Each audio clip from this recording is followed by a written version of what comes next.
Hello bankers. My self Himanshu Sharma. तो आज हम डिस्कस करने वाले हैं information about bank promotional examination. तो हमारे जितने भी बैंक प्रमोशनल एग्जामिनेशंस होते हैं, आज हम उस पर डिस्कस करने वाले हैं कि भाई किस तरीके से हम अपनी जो डेजिग्नेशन है, अपना जो पोस्ट है, उसको अपग्रेड कर सकते हैं। अब अपग्रेड करने के लिए हमारे पास दो रास्ते होते हैं। पहला रास्ता होता है कि हम जेआईबी और सीआईबी एग्जाम को दें और अपना इंक्रीमेंट यहाँ पर करा लें। और दूसरा होता है कि हम क्या करें, बैंक का जो इंटरनल बैंक प्रमोशनल एग्जामिनेशंस होते हैं, उन एग्जाम को क्या कर लें, क्वालिफाई कर लें। अब ऑप्शन होता है हमारे पास में कि भाई हम क्लर्क हैं और क्लर्क कैडर से हम सीधे ऑफिसर स्केल में एंटर कर जाएं, ऑफिसर स्केल 1 में एंटर कर जाएं, या फिर हम ऑलरेडी ऑफिसर स्केल 1 में हैं और हम एंटर कर जाएं स्केल 2 में। इसके लिए क्या एलिजिबिलिटी होगी, किस तरीके का एग्जाम पैटर्न होता है। तो जैसे भी एक रीसेंट एग्जामिनेशन आया है, या बोल सकते हैं प्रमोशनल एग्जाम को यहाँ पर पब्लिश किया है हमारे बैंक ऑफ बड़ौदा ने। उस एग्जाम को हम यहाँ पर बेस मानते हुए, उस एग्जाम को हम यहाँ पर रेफरेंस मानते हुए मैं आपको बता देता हूँ किस तरीके से जो बैंक का प्रमोशनल एग्जामिनेशन होता है वो किस तरीके से कंडक्ट कराया जाता है, क्या सब्जेक्ट्स होते हैं, क्या मार्क्स होते हैं। एक तरीके से आपको एक आइडिया लग जाएगा कि किस तरीके से हमें आगे अपनी तैयारी को करना है। तो बिफोर स्टार्टिंग माय सेशन, जल्दी से आप हमारा ये मोबाइल ऐप डाउनलोड कर लीजिए, ऑलिपोर्ट चैनल को सब्सक्राइब कर लीजिए यूट्यूब पर, साथ ही साथ JIB and CAIIB YouTube channel को भी आप क्या कर लीजिए, सब्सक्राइब कर लीजिए। यहाँ पर सारी इन्फॉर्मेशन बैंकर्स रिलेटेड ही होगी। जो बैंकर्स के लिए जितनी एग्जामिनेशन और जो सारी इन्फॉर्मेशन होगी वो आपको हमारे इस यूट्यूब चैनल के माध्यम से मिलती रहेगी, राइट। तो यहाँ पर सबसे पहले हम बात करें कि क्लरिकल कैडर में जो पर्सन है, क्लरिकल कैडर में जो पर्सन है उसको ऑफिसर स्केल 1 में यदि जाना है तो वो कैसे जाएगा, राइट। उसके लिए एलिजिबिलिटी क्राइटेरिया ये होगा कि उसके पास में एलिजिबिलिटी क्राइटेरिया के अंदर bank clerical to officer scale 1 में अगर जाना है तो उसके पास में minimum 2 to 3 years of experience होना चाहिए। अगर उसने ऑलरेडी JIB और CIB एग्जाम को क्वालिफाई किया है तो उसको 1 साल की सीनियरिटी मिल जाएगी passing the JIB as well as CIB। तो 2 साल का यहाँ पर क्या मिल जाएगा, you have cleared both JIB and CIB, तो 2 साल का आपको यहाँ सीनियरिटी मिलेगी। RRBs के केस में जो एलिजिबिलिटी क्राइटेरिया होगा ये थोड़ा ज्यादा होगा, क्योंकि यहाँ पर मिनिमम एक्सपीरियंस रिक्वायर्ड है for 4 to 6 years from clerical to officer. अगर आपको क्लरिकल कैडर से ऑफिसर स्केल 1 में जाना है, मिनिमम 4 से 6 साल का एक्सपीरियंस आपके पास होना चाहिए। अब यहाँ पर दो पोस्ट है, जैसे हम यहाँ पर बात करते हैं, जैसे अभी मैं सिर्फ बात करूंगा स्केल 1 से स्केल 2 की। It means officer scale 1 to officer scale 2 की, क्योंकि general manager, general banking officer ये मैनेजर कैटेगरी है, यहाँ हम बात कर लेंगे। तो यहाँ पर जो रिक्वायर्ड एलिजिबिलिटी क्राइटेरिया वो है कि जनरली जो भी ऑफिसर होंगे जिनके पास एक्सपीरियंस होगा 4 to 6 years का किसी भी बैंक या फाइनेंशियल इंस्टीट्यूशन में, वो एलिजिबल होगा प्रमोशन के लिए स्केल 2। 4 to 6 years ये किसके लिए है, ये RRB की हम बात कर लेते हैं। IT ऑफिसर्स की हम बात करें तो IT ऑफिसर्स को होना चाहिए स्केल 1 में यदि है तो after 1 years of experience as in 1 eligible to get promotion IT manager scale 2। इसके लिए 1 साल का एक्सपीरियंस यहाँ पर रिक्वायर्ड है। ऐसे ही डिफरेंट क्राइटेरियाज हैं जो आप देख सकते हैं। अभी हम सिर्फ स्केल 1 से स्केल 2 की जनरल बैंकिंग ऑफिसर की बात करेंगे, उस क्राइटेरिया की हम यहाँ पर बात कर रहे हैं, क्योंकि एग्जाम भी जो अभी आया है वो किसका आया है, बैंक ऑफ बड़ौदा का, जो स्केल 1 से स्केल 2 ऑफिसर के लिए होगा, राइट। तो यहाँ पर ये प्रमोशनल एक्सरसाइज है within officers cadre. Syllabus pattern और ऑनलाइन रिटर्न एग्जामिनेशन टेस्ट क्या होगा ये सब इसमें बताया गया है। We request reference of the promotion policy for officers. ये प्रमोशन पॉलिसी के बारे में बता दिया गया है कि हम ये इस तरीके की एक्सरसाइज को क्या कर रहे हैं, आगे कंडक्ट कर रहे हैं, और इसमें आप लोग क्या कर सकते हैं, जोड़ सकते हैं। इसके लिए इन्होंने ये सारी चीजें यहाँ पर क्या कर दी है, इस पूरे PDF में बताया है, जहां पर उन्होंने टॉपिक्स भी डिस्कस कर दिए कि the recent years the financial technology revolution, traditional business models are having to make new ways ideas as the evident with the entry of new banks in the sphere of banking. Digitization is bringing significant changes to our economy and society as well. तो इसके साथ साथ ये सारी चीजों को उन्होंने इसमें पैटर्न में ऐड किया है। ये सारी चीजों को देखते हुए हमें क्या करना होगा, हमें अपडेट होना होगा, तभी हम ऑफिसर स्केल 2 में जा पाएंगे। तो यहाँ पर प्रमोशनल एक्सरसाइज जो है, junior management, middle management, middle management, middle management और मिडिल मैनेजमेंट, सीनियर मैनेजमेंट। तो यहाँ पर जूनियर मैनेजमेंट 1 से मिडिल मैनेजमेंट 2, मिडिल मैनेजमेंट 2 से मिडिल मैनेजमेंट 3 और मिडिल मैनेजमेंट 3 से सीनियर मैनेजमेंट 4 के लिए यहाँ पर जो प्रमोशनल एक्सरसाइज है ये कंडक्ट कराई जा रही है। इसका जो एग्जाम पैटर्न होगा उसमें उन्होंने बताया कि टाइप्स ऑफ क्वेश्चन जो होंगे that will be only multiple choice question, MCQs ही होंगे, जहाँ पे एक क्वेश्चन होगा और आपको उसके 4 या 5 ऑप्शंस मिलेंगे, राइट। तो सबसे पहले हम बात करते हैं banking operation and internal products guidelines. ये आपका क्या है, सब्जेक्ट है सिलेबस में, ये एक सब्जेक्ट है। इस सब्जेक्ट के आपसे 80 क्वेश्चंस होंगे, 80 मार्क्स के पूछे जाएंगे जनरलिस्ट के लिए, और स्पेशलिस्ट कैटेगरी में अगर आप जाएंगे तो 20 क्वेश्चंस होंगे 20 मार्क्स के related to banking operation and internal products guidelines के बारे में। दूसरा जो सब्जेक्ट है that is banking economy and general awareness, जो कि आपका अनेक्स्चर 2 में होगा। इसमें आपके एमसीक्यूज ही होंगे, 40 क्वेश्चंस 40 मार्क्स के होंगे, और यहाँ पर स्पेस लिस्ट में भी 40 क्वेश्चन 40 मार्क्स के। एरिया ऑफ स्पेशलाइजेशन की अगर हम बात करेंगे तो यहाँ पर एरिया ऑफ स्पेशलाइजेशन क्यों नहीं होगा, क्योंकि जर्नलिस्ट के लिए है।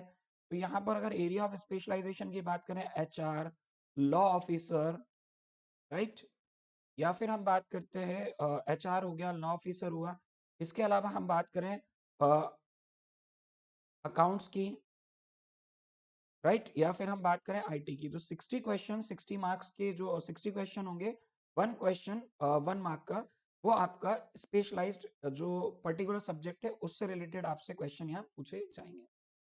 अगर हम बात करते हैं यहाँ पर senior manager 4 to senior manager 5 और senior management 5 to senior management 6 की सिलेबस सेम वही, banking operation, internal products guidelines, banking economy, general and awareness, और यहाँ पर रहेगा आपका जनरल अवेयरनेस। यहाँ पर आपका क्या था, जनरल अवेयरनेस यहाँ पर भी था और जनरल अवेयरनेस यहाँ पर भी होगा। अब टाइप ऑफ क्वेश्चन जो होंगे वो यहाँ पे कुछ थोड़ा थोड़ा चेंज कर रहा है। कैसे, यहाँ एमसीक्यूज होंगे जो कि आपके बैंकिंग ऑपरेशन और इंटरनल प्रोडक्ट से रिलेटेड होंगे, जिसमें 1 क्वेश्चन 1 मार्क, मतलब 30 क्वेश्चन 30 मार्क्स। ये होगा आपका सीनियर मैनेजमेंट 4 से सीनियर मैनेजमेंट 5 के लिए। 5 टू 6 की अगर हम बात करेंगे यहाँ पर, तो 20 क्वेश्चन होंगे 20 मार्क्स, 1 क्वेश्चन 1 मार्क ईच। दूसरा होगा बैंकिंग इकोनॉमी और जनरल अवेयरनेस का, इसमें मल्टीपल चॉइस क्वेश्चन होंगे, 30 क्वेश्चन 30 मार्क्स के होंगे, 30 क्वेश्चन 30 मार्क्स के, इस स्केल के लिए भी और इस स्केल के लिए भी। यहाँ पर होंगे लॉन्ग आंसर, जिसमें 2 क्वेश्चंस आउट ऑफ 4 20 मार्क्स के होंगे, मतलब 2 क्वेश्चन होंगे, टोटल आपको 4 क्वेश्चन यहाँ पर मिलेंगे। 4 क्वेश्चंस होंगे जिसमें से आपको अटेम्प्ट करने होंगे 2, और 20 मार्क्स का मतलब 10 मार्क का एक क्वेश्चन होगा आपका लॉन्ग आंसर वाला। और 5 टू 6 में जब जाएंगे तो आपको 3 क्वेश्चंस अटेम्प्ट करने होंगे आउट ऑफ 5 क्वेश्चंस, राइट। तो 3 क्वेश्चंस आउट ऑफ 5 आपको यहाँ अटेम्प्ट करने होंगे, और एक क्वेश्चन आपका 10 मार्क्स का 10 मार्क्स का यहाँ पर होगा। दूसरा यहाँ पर होगी केस स्टडी। अगर हम केस स्टडी की बात करते हैं तो केस स्टडी में 2 क्वेश्चंस आएंगे, आउट ऑफ 3 क्वेश्चंस आपको अटेम्प्ट करने होंगे, 2 क्वेश्चन, 10 मार्क्स का एक क्वेश्चन होगा, राइट। सेम यहाँ पर भी 2 क्वेश्चन होंगे आउट ऑफ 3, जो कि एक एक क्वेश्चन आपका 10 मार्क्स का होगा, right. above mentioned syllabus of online written test shall be applicable from current promotion exercise, जो कि upcoming year 2023-24 के लिए होगी, right। Please bring contents of this circular to the notice of all officers posted in your branch। तो ये direction दे दी कि सभी branches में इसको चिपका देना है। और जो सिलेबस उन्होंने दिया है वो सिलेबस क्या है, सिलेबस पर भी हम एक नजर डाल लेते हैं। इसमें सबसे पहला सब्जेक्ट है that is banking operation and internal product और गाइडलाइंस। इसमें आपको पढ़ना होगा credit recovery and NPA management, liability products and services, third party products, foreign exchange, treasury operations, resource management, operational risk and credit risk, legal and statutory provisions affecting bankers, emerging trends in banking awareness about bank regulatory compliances, system and procedures, rule of technology in banks। दूसरा जो आपका banking economy और general awareness का subject है, उसमें क्या क्या चीजें हैं। emerging trends of awareness about Indian और global banking, it means international banking भी आपको यहाँ कवर अप करनी होगी। Awareness about Indian economy, emerging market segment in India, inflation, direct indirect taxation, fiscal matters, budget, etc.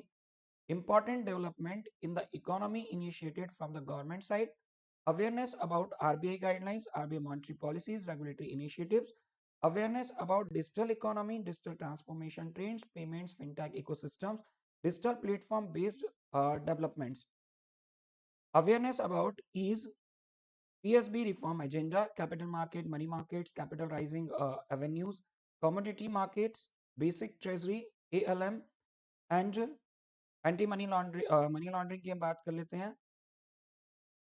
Risk management practices, awareness about financial sector other than banking and linkage with the banking. तो मैं यहाँ आपको ये बताने के लिए आया हूँ कि यहाँ पर जो टॉपिक्स हैं, ये टॉपिक्स लगभग लगभग ऑलमोस्ट हर एग्जाम के या हर बैंक के प्रमोशनल एग्जाम में कॉमन होते हैं 80 to 90%। चेंज क्या होता है? चेंज होता है जो पर्टिकुलर बैंक का नॉलेज होता है, पर्टिकुलर बैंक की जो डिटेल होती है बस वही चेंज होती है। फॉर एग्जांपल उस बैंक का ट्रेड अलग हो सकता है, जैसे हम बात करें कासा राफा, ये सभी बैंक में सेम रहेगा, but ratio can be very, ठीक है। उसके अलावा उनके जो प्रोडक्ट्स हो सकते हैं, प्रोडक्ट भी सेम होते हैं भाई, लॉकर प्रोडक्ट है, ठीक है, कासा प्रोडक्ट है, credit card is a product, but हो सकता है उनके कुछ प्रोडक्ट के नाम अलग हो और उसे वो अलग तरीके से प्रमोट करते हो। अगर हम देखें इसका जो बेसिक नॉलेज होगा, जिसे हम बोलते हैं बेसिक नॉलेज, ये जो बेसिक नॉलेज होता है, बेसिक सिलेबस जो होगा ना, वो हर बैंक का एकदम सेम होगा, लगभग कितना 80 to 90% सिमिलर होता है। तो सिमिलर पर अगर हम बात करें कि एक बार हमने जो पूरा कोर्स पढ़ लिया, उसके बाद में 10-20% अपडेशन होगा, वो हम कर ही लेते हैं, क्योंकि हम जिस बैंक में काम कर रहे होते हैं वो उस बैंक का नॉलेज वहां पर पूछता है, राइट। तो इसके लिए मैं आपको बता देता हूँ कि हमारे पास में ऑलरेडी जो कोर्सेज हैं, हमारे पास में जो कोर्सेज हैं बैंक प्रमोशन एग्जाम के, ये ऑलरेडी हम लोग लॉन्च कर चुके हैं, ऑलिव बोर्ड ने लॉन्च कर दिया है। क्लर्क 2, ऑफिसर स्केल 1 और officer scale 1 to officer scale 2। आप अगर चाहें तो जाकर के विजिट कर सकते हैं हमारी वेबसाइट या मोबाइल ऐप पर भी इसकी आपको सारी इन्फॉर्मेशन मिल जाएगी। और आप एनरोल करना चाहें तो एनरोल कर लीजिए, क्योंकि अभी ऑफर अच्छा खासा चल रहा है। और ज़्यादा ऑफर लेने के लिए आप यूज़ कर सकते हैं कोड हिमांशु। जब आप कोड करेंगे यूज़ हिमांशु कोड को, तो आपको काफ़ी सारा यहाँ पर डिस्काउंट मिल सकता है। तो ज़्यादा डिस्काउंट पाने के लिए यूज़ करें code Himanshu.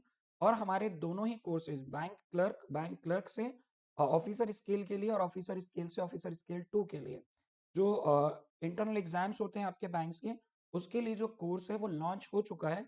Tomorrow onwards from 24 नवंबर 2022 हमारा कोर्स आपके पोर्टल पर होगा, जहां आप चाहे तो लाइव कोर्स कल से क्लासेस लेना स्टार्ट कर सकते हैं। तो thank you so much for watching the video. आपने वीडियो देखा उसके लिए बहुत बहुत धन्यवाद। अगर आपको कोई क्वेरी है तो आप कमेंट बॉक्स में पूछ सकते हैं। अदरवाइज वीडियो को लाइक जरूर करें, शेयर करें, चैनल को सब्सक्राइब करना ना भूलें। कमेंट बॉक्स में बताएं मुझे, अगर आपको कोई डाउट है तो आप कमेंट बॉक्स में भी पूछ सकते हैं। और बेल आइकन को जरूर प्रेस करें अगर आप चाहते हैं हमारे चैनल के सभी notification. Thank you so much for watching the video.